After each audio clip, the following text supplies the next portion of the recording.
Hello my dear students, welcome to Chem Caliva. कैसे हैं बेटा आप सब लोग? एकदम ठीक हैं? चलो आगे की बात डिस्कस करते हैं। देखो, बात चल रही थी बेटा कुछ रिलेशंस की। मोल एक मेन चीज है, यूनिट है। आपको मैं पिछले 3-4 लेक्चर से मोल से रिलेटेड जितने रिलेशंस होते हैं उनकी प्रैक्टिस करा रहा हूँ। जैसे मोल का मास के साथ क्या रिलेशन होता है, मोल का मॉलिक्यूल के साथ क्या रिलेशन होता है, मोल का वॉल्यूम के साथ क्या रिलेशन होता है। और इवन लास्ट लेक्चर में, जो अभी लास्ट लेक्चर संडे को हुआ था बेटा, हमने उसमें ये डिस्कस किया था कि अगर कंबाइंड रिलेशंस की बात करें, सपोज मास को मॉलिक्यूल में चेंज करना है या मॉलिक्यूल को मास में चेंज करना है या मास को वॉल्यूम में चेंज करना है, तो मैंने आपको एक ही टेक्निक बताई थी कि आप डायरेक्ट अभी मत करना जब तक प्रैक्टिस नहीं हो जाती है। क्या करोगे? आपको जो भी दिया हुआ है, जो भी यूनिट दी है, जैसे आपको मास दिया है तो पहले आप उसको मोल में चेंज करो और उसके बाद जो फाइंड करना है मोल को उसमें कन्वर्ट कर दो। ये सारी चीजें हमारी लास्ट लेक्चर में डिस्कस हो चुकी हैं। आज थोड़ा सा बेटा टॉपिक चेंज करते हैं क्योंकि एक ही चीजें काफी दिनों से चल रही है। थोड़ा सा चीजों का बदलते हैं यहाँ पर जो है। बाकी प्रैक्टिस करते रहना बेटा, जितनी भी प्रैक्टिस अब तक हुई है उनकी प्रैक्टिस आप कंटिन्यू रखना।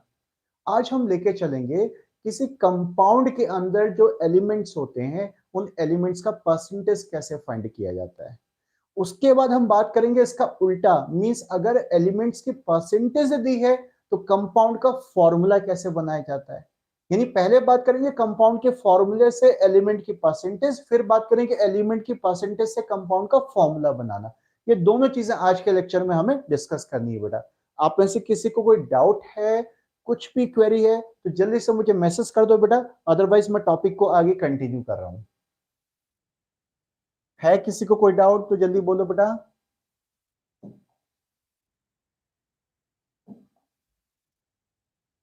देखो, आज बात होने वाली है किस चीज से related? Calculation of percentage. Heading लिखेंगे सबके सब, calculation, calculation of percentage, calculation of percentage of an element या ऑफ एलिमेंट्स, जितनी भी एलिमेंट्स हैं।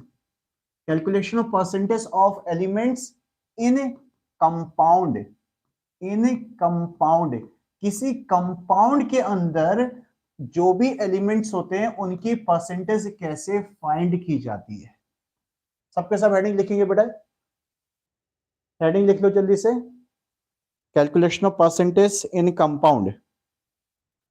एक बार आपसे बात कर लें भाई, कौन कौन लेक्चर में आ चुके हैं? Renu, Manjeet, Shubham, Abhishek, Shivansh, God bless you everybody बेटा। चलो अच्छी बात है।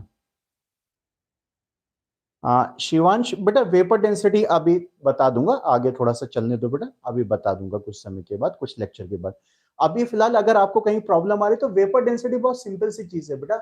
मॉलिक्यूलर मास का जो हाफ होता है उसको वेपर डेंसिटी कहते हैं। अभी इतना समझ लो, मतलब कंसेप्चुअल डिटेल में जाएंगे तो कुछ और बात हो जाएगी।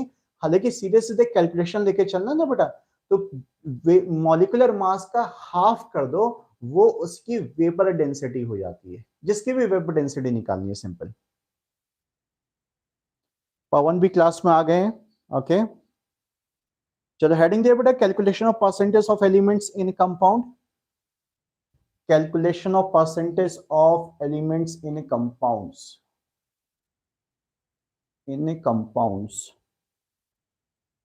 देखो कैसे किया जाएगा इसमें बेटा। क्या कंडीशन है हमारे पास? कोई कंपाउंड का एग्जांपल लेते हैं। अब यहां फोकस करो, लिखना नहीं है कुछ, यहां फोकस करो सबके सब। फॉर एग्जाम्पल H2SO4 है, सल्फ्यूरिक एसिड है।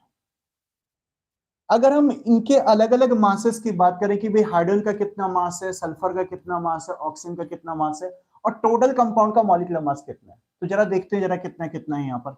आप सभी को पता है H का एटॉमिक मास 1 होता है, 2 H है यहाँ पर तो H हो गए 2 यहाँ पर प्लस। सल्फर कितना होता है? सल्फर 32 होता है प्लस। O कितना होता है? 16 होता है। 4 ऑक्सीजन है तो 16 इंटू 4 64 हो गया। सो टोटल मॉलिक्यूलर मास बन रहा है 98। ठीक है ना बेटा? अब परसेंटेज कोई बड़ी चीज थोड़ी ना, जिसका भी परसेंटेज निकालना होता है उसके अमाउंट को टोटल अमाउंट से डिवाइड कर दो और 100 से मल्टीप्लाई कर दो। अरे यही तो होता है परसेंटेज। किसी भी चीज का परसेंटेज निकालना है तो उसकी क्वांटिटी या उससे रिलेटेड जो भी बात हो रही है उसकी बात को टोटल से डिवाइड कर दो और इनटू 100 कर दो। हमें यहाँ पर मास परसेंटेज बताना है। तो भाई ये हाइड्रोजन सल्फर ऑक्सीजन इसके अंदर उसी मास रेशियो में तो होंगे जो जो इनके मासेस यहाँ पर हमने एटॉमिक मास के हिसाब से लिखे हैं। जैसे हाइड्रोजन यहाँ पर 2 ग्राम होगा, सल्फर यहाँ पर 32 ग्राम होगा, ऑक्सीजन यहाँ पर 64 ग्राम होगा और टोटल कंपाउंड यहाँ पर 98 ग्राम है। ऐसा बोल सकते हैं हम लोग। जो मैंने आपको सारा बता दिया था ग्राम एटॉमिक मास और ग्राम मॉलिक्यूलर मास की शुरुआत कैसे होती, ये सारी बातें लास्ट लेक्चर में हो चुकी है बेटा। सो अगर आपको किसी का भी परसेंटेज लिखना है तो देखो फॉर्मूला क्या बनेगा, percentage of element. Percentage of element ये कितना हो जाएगा, उस एलिमेंट का mass divided by total compound का mass. Mass of element, mass of element divided by total mass of compound, total mass of compound, total mass of compound into क्या कर देना 100। बस सिंपल से है, कोई आर्टिकल थोड़ी ना है, कुछ नहीं है, सिंपल सी बात है। तो जैसे H का परसेंटेज निकालना है तो H के अमाउंट को टोटल से डिवाइड कर दो, इनटू 100 कर दो, बस हो गया, कहानी खत्म। अच्छा इसी को थोड़ा सा और तरीके से समझ लो जरा। मास ऑफ एलिमेंट का मतलब क्या बन रहा है, जैसे आप यहाँ पर कह रहे हैं कि भाई हाइड्रोजन का मास है 2 आ रहा है, तो 2 क्यों आया, ये बेसिकली कैसे आया कि हाइड्रोजन का मास तो 1 होता है लेकिन 2 हाइड्रोजन के एटम यहाँ पर, तो 2 इंटू 1 करके आ रहा है आपका, यानी एटॉमिक मास को नंबर ऑफ एटम से मल्टीप्लाई किया। अरे यही तो क्या, तभी तो 2 बोला आपने। H का एटॉमिक मास 1 है लेकिन H यहाँ पर 2 है, तो आप 2 क्यों बोल रहे हैं, क्योंकि एक एटम का atomic mass 1 into number of H 2 हो गया आपके पास। तो मास ऑफ एलिमेंट को और थोड़ा सा एलाबोरेट कर देते हैं कि भाई क्या मीनिंग हो सकता है। इसका मतलब है कि उस एलिमेंट का atomic mass into number of atoms, atomic mass into number of atoms, मतलब अगर ऐसे समझना चाहो तो, नहीं तो सीधी सी बात है टोटल मास, बस बस और कुछ नहीं है, divided by total mass. Compound के टोटल मास का मतलब क्या, बोले कि कंपाउंड का टोटल मास 98 है, तो ये कंपाउंड का क्या है, ये कंपाउंड का मॉलिक्यूलर मास है, तो यहां पर आ जाएगा कंपाउंड का मॉलिक्यूलर मास इंटू 100। ऐसे भी बोल सकते हो, यानी जिस तरीके से बोलना चाहो आप पे डिपेंड करता है, कुछ ऐसी बात नहीं है। आप सिंपल मास बाई मास बोलना चाहो या आप एटॉमिक मास के हिसाब से बोलना चाहते हो तो atomic mass by molecular mass into 100, लेकिन खाली atomic mass divided by molecular mass नहीं होगा बेटा, एटॉमिक मास को उसके नंबर ऑफ एटम से मल्टीप्लाई करना पड़ेगा। जैसे ऑक्सीजन की बात करूं, ऑक्सीजन 64 क्यों बना, क्योंकि एक ऑक्सीजन का एटॉमिक मास 16 और इसमें 4 ऑक्सीजन के एटम्स हैं, तो आपको एक एटम का एटॉमिक मास 16 इंटू 4 करना पड़ेगा, या सीधे समझो कि टोटल 64 रख देना है यहाँ पर। तो ऐसे भी समझ सकते हैं कि टोटल कितना मास है उसका एलिमेंट का डिवाइडेड बाय कंपाउंड का मास इंटू 100। दोनों तरीके सही है, दोनों फॉर्मूले तरीके सही है, कुछ भी समझ लो, समझने की बात है बस बेटा। तो जरा इस फॉर्मूले को, दोनों फॉर्मूले को सबके सब पहले नोट करेंगे, जल्दी से नोट करो बेटा, दोनों फॉर्मूले को नोट करो, नोट करो, नोट करो। अभी सॉल्व करते हैं इसको,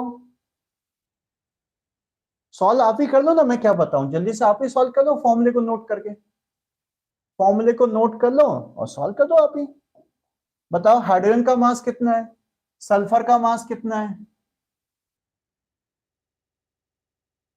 इसको अच्छी तरह से हाईलाइट कर लो, फॉर्मूले को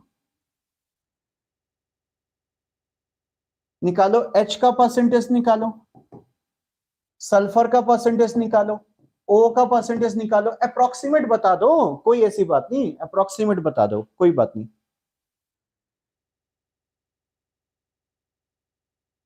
अनन्या क्या कह रही बेटा कि सर न्यूमेरिकल बिल्कुल नहीं होता है, क्या करूं बच्चा। देखो बेटा, अगर आप नए 11th में आए तो पहले बेटा आपको थोड़ा सा आपको टॉपिक पढ़ना पड़ेगा। टॉपिक जैसे जैसे यहाँ पर हो रहा है, आप रेगुलर क्लासेस में आ रहे बेटा, आई थिंक बेटा आप रेगुलर क्लासेस अटेंड भी नहीं कर पा रहे हैं शायद, काफी समय से मैं देख रहा हूँ क्लास में नहीं थे बच्चे आप जो। क्लास को रेगुलर अटेंड करो बेटा, मैं करा रहा हूं यहाँ पर क्वेश्चंस, जैसे कोई टॉपिक पढ़ाता हूँ पहले थ्योरी बता दी उसकी, फिर क्वेश्चंस कराता हूँ, फिर अगले टॉपिक की थ्योरी, फिर क्वेश्चंस कराता हूँ जितना भी टाइम हो पाता है। फिर मैं आपको भी बोलता हूँ बेटा आप लोग भी अपनी प्रैक्टिस करो, तो जैसे से जो टॉपिक मैं करा रहा हूँ ना बेटा, उसी टॉपिक की प्रैक्टिस आप करते चलो, तब प्रैक्टिस में आ पाओगे बेटा आप जो।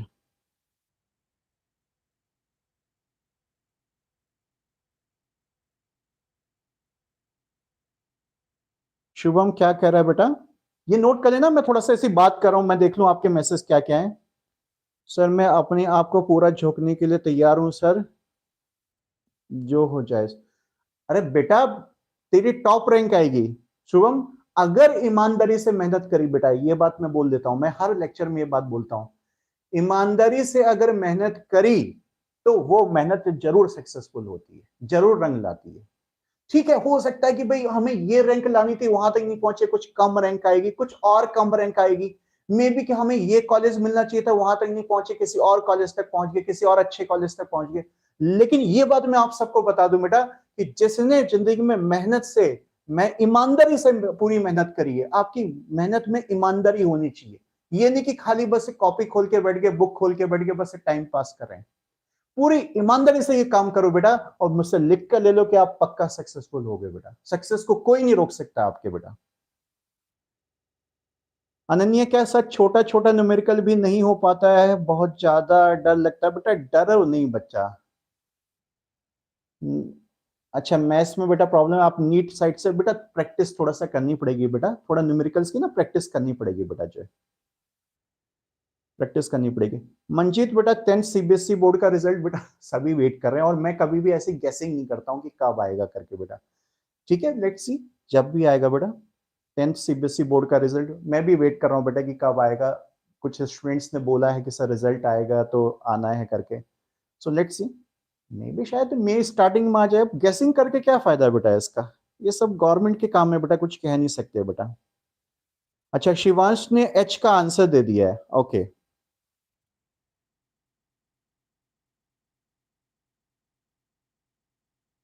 शुभम बेटा, बिल्कुल बच्चा, बिल्कुल हो जाएगा बेटा, बिल्कुल हो जाएगा बेटा। मेरी विशेष आपके साथ है बेटा, मेरी ब्लेसिंग आपके साथ है शुभम, आपका पक्का सिलेक्शन हो जाएगा बेटा।